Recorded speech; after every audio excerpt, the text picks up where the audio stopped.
El Comité Antisida de Palencia cumple 30 años de trayectoria, una efeméride que hemos querido conmemorar, aunque los datos indican que poco o nada hay que celebrar.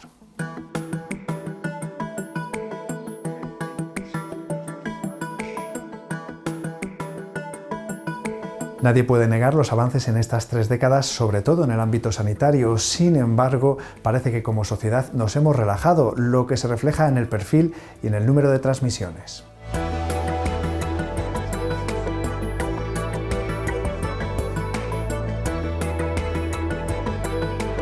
Ahora que parece que hemos dado por superada la pandemia de la COVID-19, quizás sea momento de recuperar el interés y la atención hacia esta infección silenciosa. Hoy es protagonista esta pandemia olvidada. Hablamos del VIH.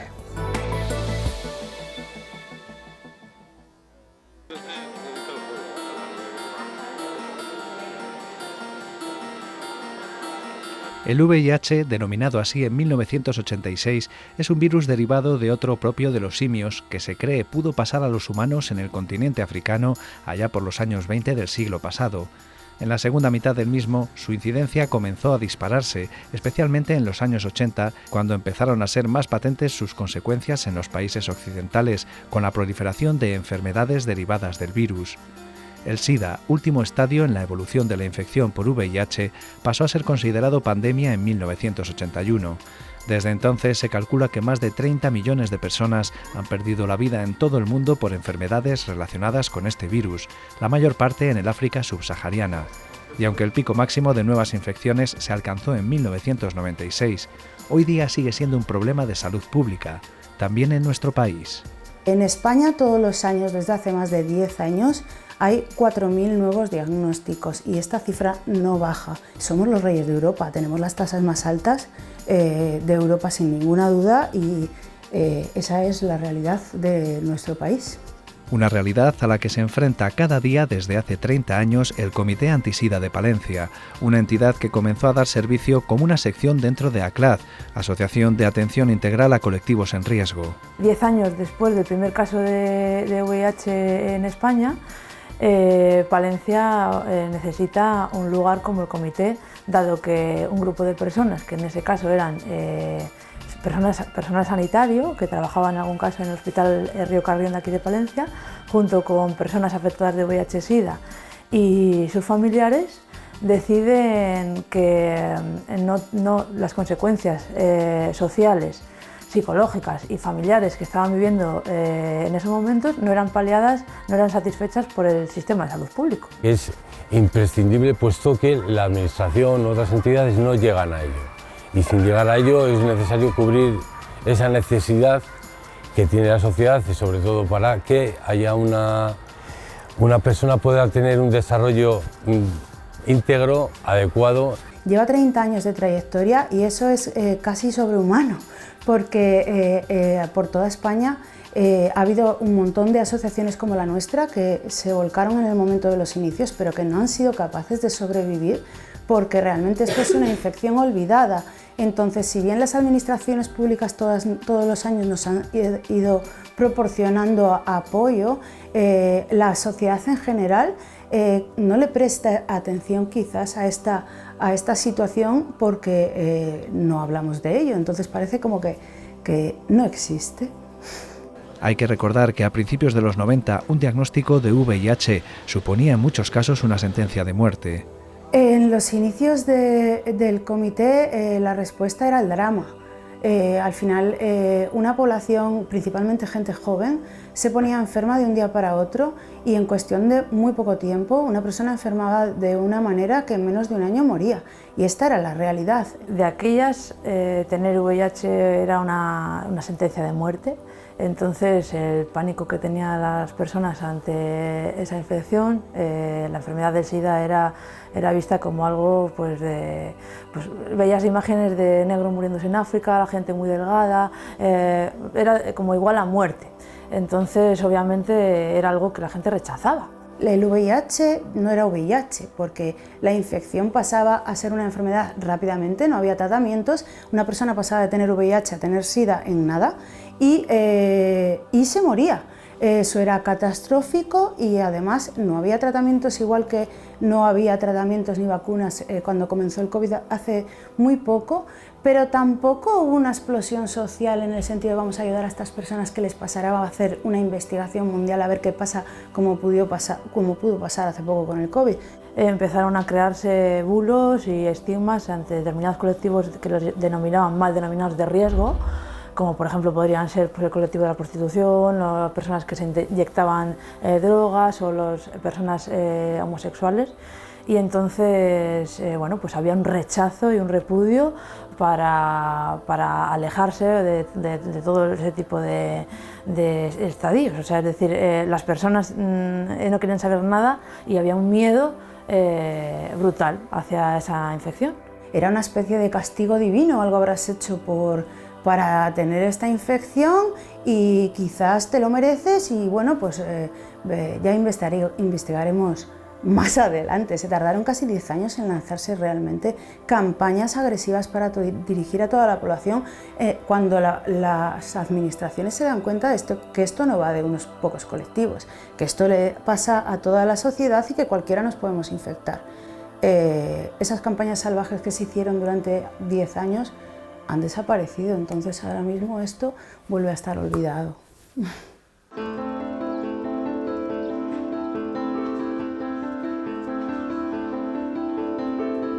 Este olvido ha propiciado un desconocimiento en parte de la población, especialmente entre las nuevas generaciones. Tuvo su boom en los años 90, a los que tenemos cierta edad nos recordamos y hemos sido leccionados acerca de la importancia de la prevención ante las infecciones de transmisión sexual, pero a día de hoy las nuevas generaciones, como ya no hay una educación reglada en torno a ello y entre padres e hijos no se habla y no se habla abiertamente del sexo entre las personas, pues obviamente queda relegado a alguien que por motu propio quiera informarse o le interese esta cuestión, bien porque tenga a alguien cercano que conozca o porque le interesa a nivel personal. Las cosas no se consiguen de un día para otro y hay que amartillar a las personas en la cabeza para que la gente se ponga el cinturón de seguridad, descubra que no fumar es malo, malísimo. Todas las cosas que se han conseguido de reciclaje, que ahora mismo lo vemos como algo normalizado, se han conseguido después de hacer muchas campañas en toda la población y educar. Cada vez la gente es más joven. Vuelvo a incidir sobre la necesidad de la educación afectivo-sexual reglada en los centros de estudios porque cada vez las tasas de las infecciones de transmisión sexual se disparan. Desde la pandemia del COVID a día de hoy se han multiplicado exponencialmente, no solo el VIH sino todas. Han aparecido alguna incluso que estaba ya erradicada, como por ejemplo la sífilis, ha vuelto a pegar con fuerza. ¿Qué ocurre? Que salimos a la vida sexual sin tener ni formación, ni información, ni educación. Y esto tiene... la sexualidad es algo fantástico, que uno se lo puede pasar muy bien y disfrutar mucho del sexo, pero también tiene ciertos riesgos y nadie me ha hablado de ellos. Así estamos, necesitaríamos educación. Precisamente la falta de formación está detrás del cambio en el perfil de los diagnosticados, que son cada vez más jóvenes. Es el caso de Oliver, que descubrió por las malas con tan solo 25 años que se había infectado de VIH. Tenía problemas de salud, tenía como varias infecciones que no acababan de curarse y la verdad es que una de ellas se agravaba bastante. No eran infecciones de garganta, pero empecé con fiebre, me encontraba muy mal, los antibióticos no me funcionaban y cuando fui a urgencias y me hicieron una analítica se dieron cuenta de que apenas tenía defensas y me dejaron ingresado.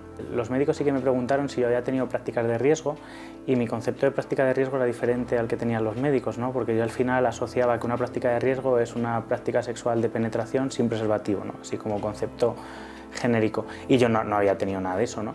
Pero efectivamente cuando tienes otro tipo de prácticas que no impliquen penetración también hay cierto riesgo y bueno, pues claro, ellos te preguntaban, ¿has tenido prácticas de riesgo? No. ¿Has tenido prácticas de riesgo? No. Claro, cuando ya 3 días seguidos te preguntan lo mismo, yo les dije, mira, yo creo que aquí está fallando algo.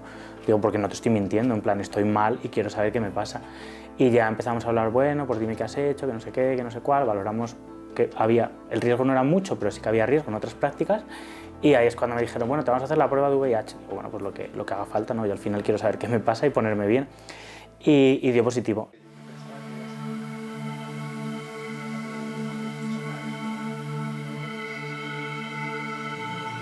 Este diagnóstico fue un mazazo para Oliver, a pesar de lo mucho que ha cambiado la forma de afrontar esta infección respecto a los 80.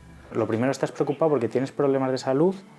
Lo segundo, yo tenía el sistema inmune muy debilitado, entonces fueron muy claros, que yo también se lo agradecí, ¿no? En plan, si ahora mismo contraes una infección, sea el tipo que sea, puede que no salgas, porque tu cuerpo no tiene una manera de protegerse, ¿no? Y lo tercero, estaba aislado, o sea, aislado por un tema de protegerme a mí, ¿no? No compartía habitación con nadie en el hospital, porque cualquier persona que entrase en mi habitación, un simple estornudo o tos podía ponerme a mí en riesgo, ¿no? Y claro, cuando estás solo le das muchas vueltas a la cabeza. O sea, no es lo mismo que si tú te vas a tu casa y dices, bueno, mira, me pongo una peli y por lo menos estoy 2 horas sin pensar, ¿no? Esa opción yo la tuve, pero semanas más tarde, cuando ya salí del hospital, y bueno, pues es un mazazo. O sea, creo que en sí es un mazazo muy grande en cualquier circunstancia, ¿no? Pero si todavía es en una situación con problemas de salud y que estás como un poco aislado, pues todavía le das más vueltas a la cabeza.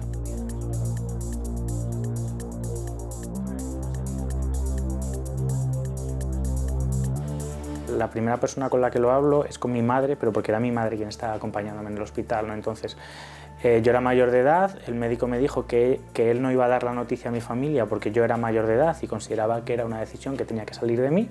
Entonces sale el médico y entra mi madre. Y claro, pues lógicamente me ve la cara desencajada y me dice, ¿qué ha pasado? Y yo le digo, pues mira, he dado positivo en la prueba de VIH.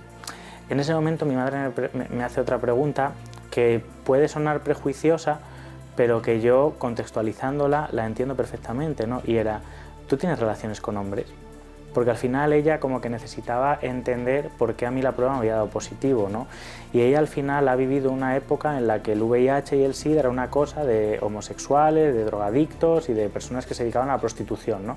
Entonces, claro, ella decía, prostitución no me encaja, drogas no me encaja, pues tiene que ser lo otro. Efectivamente, hoy en día sabemos que esto no es así, pero bueno, contextualizándolo yo lo entiendo y la verdad es que no lo está. Y yo sí que le dije, pues mira, sí, tengo relaciones con hombres, pero ahora mismo no me apetece hablar de ninguna de las dos cosas, ¿no? Acabo de recibir una noticia muy fuerte y demás. Sí que es cierto que con el tiempo poco a poco lo fuimos trabajando. Mi madre en ningún momento ha manifestado rechazo hacia mí bajo ninguna circunstancia, pero sí que es cierto que ella tenía un desconocimiento que creo que en general es común a la población en general y que a veces le costaba entender ciertas cosas, ¿no? Al miedo a las consecuencias del VIH se sumó el temor al rechazo social. Yo como hombre gay he estado muchos años en un armario, poco a poco estoy empezando a hablar de ello, no me apetece que el VIH me vuelva a meter en otro armario, que no tiene nada que ver con que sea gay, quiero decir, en general a cualquier persona con VIH le supone ese miedo, esa ocultación, etcétera, ¿no? Pero a mí era como doble, es decir, estoy intentando salir de uno y ahora llega otra cosa que me vuelve a meter dentro. Y lo empecé a hablar con ciertos amigos que para mí eran cercanos, como que en mi cabeza no existía ningún motivo por el cual me pudiesen rechazar. Efectivamente fue así, no me rechazaron ni nada por el estilo, pero bueno, al final tú vas teniendo circunstancias en tu vida que hacen que pues ocultarte el VIH tenga una repercusión bastante negativa. ¿A qué me refiero con esto? Yo a lo mejor en un trabajo no tengo la necesidad de hablar de que tengo VIH, pero si yo me tengo que tomar la pastilla dentro de mi jornada laboral, ¿por qué tengo que irme al baño a tomármela a escondidas para que nadie se entere, ¿no? O sea, que si fuese una pastilla para la alergia no me ocultaría, es lo que quiero decir, que al final es la connotación de que era la del VIH. Y creo que también es como aceptarte a ti mismo, ¿no? Es como, vale, tengo VIH, quizá no he sido consciente de los riesgos que estaba corriendo en ciertas situaciones, pero me acepto tal como soy. Hoy en día esto es una cosa que por suerte no me va a matar si todo funciona bien. Y bueno, pues ese fue un poco mi proceso de cómo contárselo. Primero poco a poco, ¿no? Mi familia, mis amistades más cercanas, y luego irla abriendo un poquito más a otras personas.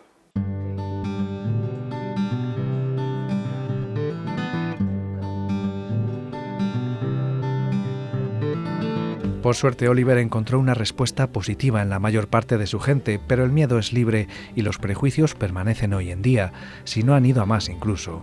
Hay una parte en la que no hemos avanzado absolutamente nada y es el rechazo social. Cuando tú eres consciente de que tienes una persona con VIH enfrente, te da miedo. Porque nunca te has enfrentado a esa situación de ninguna manera, porque nunca nadie te ha dicho a la cara, tengo VIH, ¿no?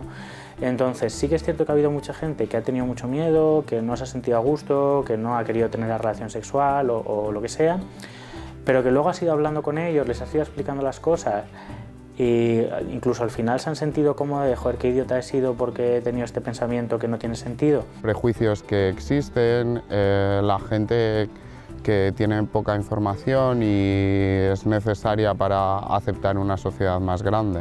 La ignorancia te lleva al atrevimiento y todo aquello que no conocemos nos lleva siempre, sobre todo, al rechazo. Hay que equilibrar e informar y que esa información sea una formación, que no sea una información que llegue sin más. Hay miedo y hay rechazo, las dos cosas, y yo siempre las matizo porque al final hay mucha gente que te rechaza, pero desde el desconocimiento y desde la desinformación, y esa gente en el fondo no me preocupa demasiado porque una vez que tú le aportas cierta información, ese miedo o ese rechazo acaba desapareciendo. Pero luego hay otra gente que te rechaza de manera consciente a pesar de tener toda la información, y quizás eso es la parte que más puede preocuparte, ¿no? Aquella gente que hagas lo que hagas no te va a querer cerca. Yo en el ámbito laboral nunca he tenido problemas, de hecho trabajo en un comité antisida, quiere decir que precisamente mi trabajo lo he encontrado a raíz de mi diagnóstico, ¿no? Precisamente para acabar con estos prejuicios y el estigma social que conlleva el VIH, es vital la formación y la concienciación, algo que hoy día no parece una prioridad frente a los peores momentos de esta pandemia en el siglo pasado. Clínicamente el avance es superlativo, impresionante, y sin embargo socialmente seguimos en bragas. O sea, la realidad es que las personas que recibieron formación, información o educación cuando en los años 90, cuando las campañas son realmente enormes y están dirigidas a toda la población, ahí se genera un pánico al SIDA y unos prejuicios que prevalecen en muchos casos en la población que somos ya mayores, ¿no? Que hemos vivido esas campañas, y esos prejuicios se mantienen, y en las personas más jóvenes que jamás nunca han recibido ningún tipo de formación, que son muchas desgraciadamente, no existe ni pánico ni existe nada, porque lo que hay es una desinformación absoluta. No saben nada. Esas campañas que se realizaron en los años 80-90 y tan buenas y tan eficaces ante la población, durante 20 años más se dejaron de hacer, y ante la invisibilidad y ante las cosas que no se ven, obviamente la gente lo deja en abandono, y entonces ese rechazo y ese estigma todavía sigue a día de hoy, persiste idéntico o incluso a veces hasta más que en los años 90. Es decir, hablamos de que esos prejuicios no solamente los tiene la gente que es ignorante o que no tiene conocimiento sobre el tema, sino que seguimos viendo cómo las propias familias, las parejas de las personas seropositivas, en los trabajos, bueno, es decir, que hay mucho todavía camino por recorrer en este aspecto. La gente tiene bastantes prejuicios respecto al VIH y el SIDA, todavía se confunden mucho los términos VIH y SIDA, y ahora sí que es cierto que gracias a los tratamientos las personas que conviven con el VIH no lo transmiten, se convierten en indetectables, y hay puestos de trabajo que, aun teniendo estas evidencias científicas, como puede ser la policía a nivel privado, la seguridad privada, pues no podrías acceder porque es un requisito para ese trabajo no tener VIH. Indetectable es igual a intransmisible, sería algo que nosotros necesitaríamos que toda la población supiera, porque creo que reduciría mucho la carga de estigma que las personas tienen para con los que conviven con el VIH. Hoy en día tú te tomas, en la gran mayoría de los casos, una pastilla, si no dos, y controlas la infección y no te pones enfermo, no tienes problemas de salud, no transmites la infección ni nada, eso es verdad, pero al final tú tienes que afrontar una vida con un estigma social muy fuerte, ¿no?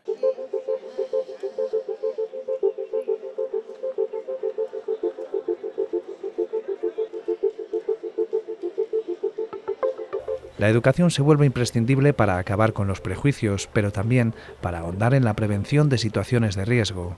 Y yo a veces hago campañas en la universidad, la grandísima mayoría de la gente a la que yo le ofrezco la prueba te afirman que nunca se la han hecho, y yo qué sé, pues a lo mejor una persona con 20-21 años ya debería haberse planteado cuidar su salud sexual de alguna manera, ¿no? Porque la mayoría de esa gente ha tenido prácticas sexuales desprotegidas. Y incluso a mucha gente le supone rechazo, en plan, prefiero no hacérmelo. Porque al final entienden que un diagnóstico de VIH es un mazazo muy fuerte y prefieren evitarlo, pero claro, tienes que hacer un ejercicio de decir, mira, si tienes la infección la vas a tener igualmente, te hagas la prueba o no. Quiero decir, esto no va a cambiar nada. Lo que va a cambiar es que si te enteras y lo tratas a tiempo no vas a tener problemas de salud y no vas a poner en riesgo a otras personas. La importancia de la detección precoz, es decir, que las personas que tengan contactos de riesgo sean conscientes de que eso es un contacto de riesgo y decir, bueno, voy a hacerme la prueba del VIH. Tenemos un amplio abanico de posibilidades para hacerte la prueba del VIH gratuita. haya muy accesible. Eso es fundamental, que la gente sea consciente y se haga las pruebas de detección precoz, no solo del VIH, sino también de un cribado de ITS, cuando uno ha tenido contacto de riesgo. No demonizar las infecciones de transmisión sexual ni el VIH, es decir, el pánico que se tenía en los años 80 no es necesario, es decir, normalizarlo, es algo que nos puede pasar a todos, todo el mundo podemos tener una ITS, simplemente hay que ser consciente de qué debo hacer, cómo debo de actuar, qué pasos debo de dar. Y esta es una de las principales labores del Comité Antisida de Palencia, que ofrece distintos servicios a la ciudadanía. 3 grandes bloques, ¿no? Uno es el apoyo al afectado y su entorno, que puede ser su familia, su pareja, sus amigos y demás. No hay un perfil de persona con VIH, entonces al final lo que hacemos nosotros es adaptarnos a las necesidades de cada persona, individualizar mucho el apoyo que prestamos. Siempre, siempre, siempre nuestra máxima y por qué funcionamos bien es que somos completamente confidenciales. Lo que ocurre aquí dentro se queda. Y esa es la clave para todos nuestros servicios y para la confianza que la gente consigue tener aquí. Este es un lugar seguro. Y eso es lo que los seropositivos necesitan, porque muchas veces esto lleva una carga de estigma enorme. Por un lado, el apoyo al afectado, por otro lado, la prevención. En la prevención tocamos muchos palos. En la población general pues resolvemos dudas y consultas por las redes, por teléfono o aquí en directo. Proporcionamos material preventivo, condones y lubricantes. Hacemos la prueba del VIH. Trabajamos con nuestros voluntarios sin los que nosotros estaríamos vendidos, porque 2 personas que trabajan exclusivamente en el comité no llegan de ninguna manera a todo el trabajo que nos gustaría hacer. Y luego trabajamos también con colectivos específicos. Tenemos un programa para personas que ejercen prostitución, vamos al centro penitenciario, hemos trabajado mucho con el colectivo LGTBI y un poco en general este es nuestro trabajo. Y luego la tercera pata es seguir luchando contra el estigma y la discriminación a través de campañas de sensibilización. Esto vamos a decir que son los 3 objetivos clave que tratamos de cubrir en la medida de nuestras posibilidades, que son pequeñitas.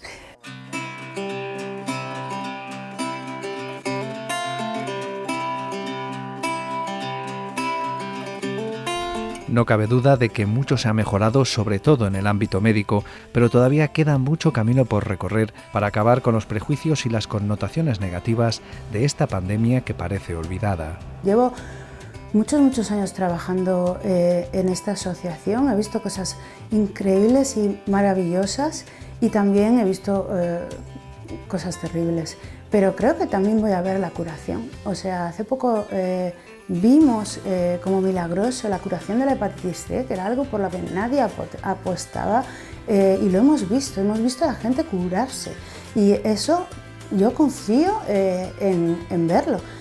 Vamos a ver a la gente curarse del VIH. Hemos visto que las personas han pasado de la sentencia de muerte a una vida feliz hasta los 90 años y pienso que vamos a ver la erradicación de esta infección o de esta enfermedad. ¿Qué va a pasar con cómo educar a las personas y eliminar el estigma y la discriminación? Pues ahí lo veo difícil, hay mucho trabajo por hacer, es decir, el trabajo por hacer queda, son pasos muy pequeños y a través de la formación e información y educación podemos conseguir mucho, pero para eso tenemos que poner todo de nuestra parte. Implantar la educación sexual en las escuelas desde edades tempranas, dado que todos nos reproducimos y nos gusta conocernos, y también en los calendarios vacunales de la adolescencia aprovechar esas citas en la atención primaria para informar de otra manera más técnica sobre las infecciones de transmisión sexual.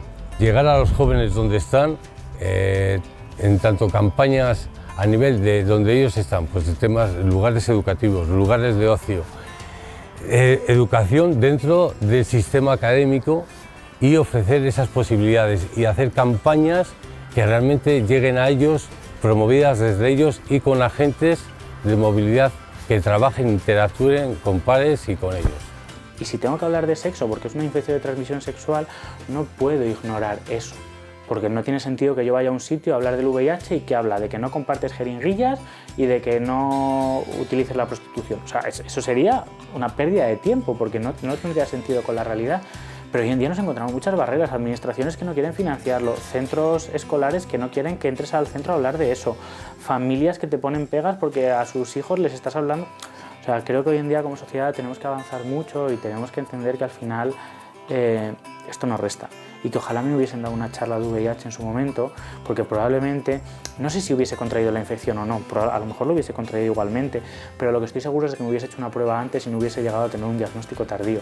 De eso estoy completamente convencido, porque si yo hubiese escuchado a alguien hablarme, el VIH se puede desarrollar de esta manera, aquí tienes recursos, hazte una prueba, si te enteras a tiempo es mucho más sencillo abordarlo.